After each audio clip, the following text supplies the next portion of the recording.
Salut et bienvenue à ce 10e déjà épisode short and sweet de la hors-série sur le podcast Feel Good. Donc, comme d'habitude, on fait en sorte de rapidement entrer dans le vif du sujet et faire des actions pour prendre soin de notre bien-être en ce mois où on a besoin d'un petit extra Feel Good, on s'entend. Alors, aujourd'hui, j'attaque un sujet qui est douloureux. Les mots physiques.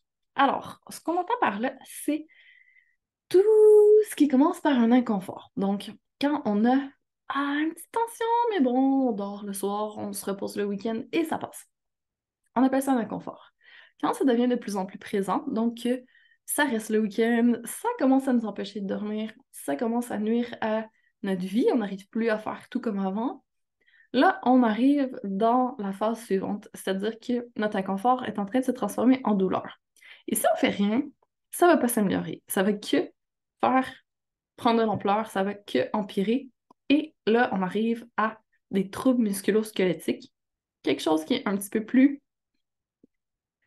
j'allais dire permanent, mais on peut quand même agir. C'est juste que ça va être plus long, ça va être plus difficile, ça va prendre de la physio, de l'ostéo, divers traitements, ça va peut-être prendre des médicaments, ça va prendre des consultations, ça va peut-être prendre un arrêt de travail. Donc là, on entre dans quelque chose qui n'est plus de la prévention, qui est vraiment du traitement de maux, de douleur. Est-ce qu'on peut ne pas en arriver là, s'il vous plaît?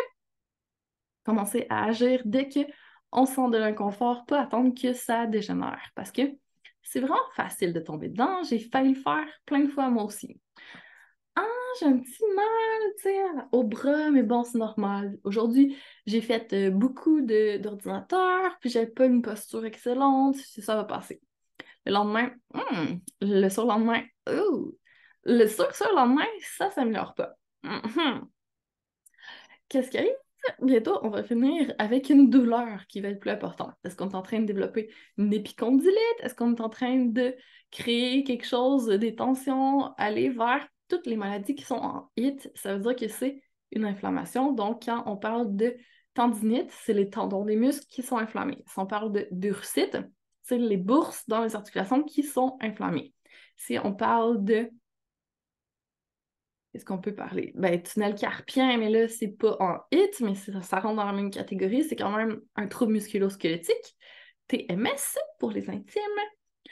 Toutes ces choses-là qui sont un petit peu vagues des fois et qui sont fourre-tout, on va se dire. C'est un diagnostic où on a une douleur, puis on sait pas trop comment c'est arrivé parce que c'est pas un accident, c'est pas forcément un moment précis dans le temps. Justement, c'est juste, j'ai envie de dire, de la négligence. C'est juste qu'on a laissé traîner. Donc, on est arrivé à développer ça dans le temps. Tous les maux de dos, tu sais, lombalgie, par exemple, même des hernies discales, ça peut rentrer là-dedans. Tout ça, c'est des troubles qui se développent dans le temps, qui proviennent d'usure, qui proviennent de répétition de mouvements, qui proviennent des fois, posture statique, des fois de postures, de gestes qui sont un petit peu moins optimales. Il y a plusieurs facteurs qui font en sorte que ça se développe, mais tu sais, le résultat est là. C'est que on a mal et que c'est pas plaisant et que c'est vraiment compliqué. Donc, est-ce qu'on peut essayer d'agir, sur le fait de prendre conscience qu'on a mal? Donc, essayer d'être peut-être un petit peu plus dans la conscience de notre corps, première chose. Deuxième chose, quand on commence à sentir qu'il y a quelque chose de pas normal qui se passe, est-ce qu'on peut s'interroger sur la cause de la chose? Donc, des fois, c'est super évident, tu sais, c'est notre posture, c'est parce qu'on a fait une activité qu'on n'était pas habitué de faire, déménager ou n'importe quoi qui est très physique et qui a un effet sur notre corps, on peut dire, c'est ça, cause à effet. Donc, avec quelques jours, normalement, ça devrait s'améliorer. Mais si ça ne s'améliore pas, ça demande notre attention. Il faut faire quelque chose pour que ça change. Pas tomber dans une spirale qui nous entraîne vers le bas et que, après ça, c'est plus difficile de remonter la pente. Donc, observation. Deux, interrogation. Tu sais, commencer à essayer de penser à ce qui a été la cause. et agir. Donc, tout ça, ça implique de prendre un peu soin de soi. Donc, d'avoir justement cette attention de je suis important, mon corps est important, j'en ai besoin pour fonctionner. Donc, j'essaie de faire en sorte de lui donner les outils, les bonnes conditions pour fonctionner de façon optimale maintenant et à long terme, si possible, également. Donc, tu le sais, ce que j'ai te proposé, c'est de faire du pilates pour t'aider à te connecter à ton corps et renforcer des muscles. Donc, ça va faire en sorte que quand on a des sollicitations, c'est peut-être moins difficile pour nos muscles s'ils sont plus forts et ça peut vraiment nous aider car on a une meilleure posture, qu'on use moins nos articulations. Et j'ai donné 2 ateliers de pilates aujourd'hui. Un avec des gens qui avaient des grosses douleurs et ce qu'on a fait, c'était vraiment l'alignement, tester dans différentes positions, comment on fait pour engager nos muscles profonds, comment on utilise la respiration. On n'a pas fait des exercices très intenses, mais ils me l'ont dit, oh my God, je sens mes abdos, je sens que quand je m'aligne d'une certaine façon, ça déclenche des choses dans mon corps, je me sens bien, je me sens moins bien. Ça avait un effet immédiat, là. Ils ont vraiment été impressionnés de voir l'effet que le Pilates pouvait avoir sur leur corps. Et franchement, après ça, mon deuxième cours, c'était avec des collègues du travail, donc des gens qui sont dans le domaine de la santé et qui n'ont pas forcément mal. Et eux aussi en tiraient des bienfaits après une journée peut-être plus assis au bureau ou avoir traité des gens, donc travailler un peu physique. Des fois, ça peut créer aussi des tensions. Ça leur a fait du bien et ça les a reconnectés à leur corps, sortis de leur tête. Ça a vraiment fait circuler, relâcher, fait du bien tant physiquement que mentalement.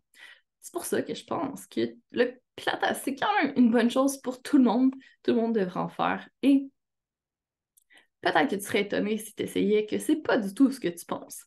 Quand on regarde des gens qui font du pilates, on se dit c'est au sol, ça n'a pas de l'air si difficile, ils font même pas beaucoup de répétitions.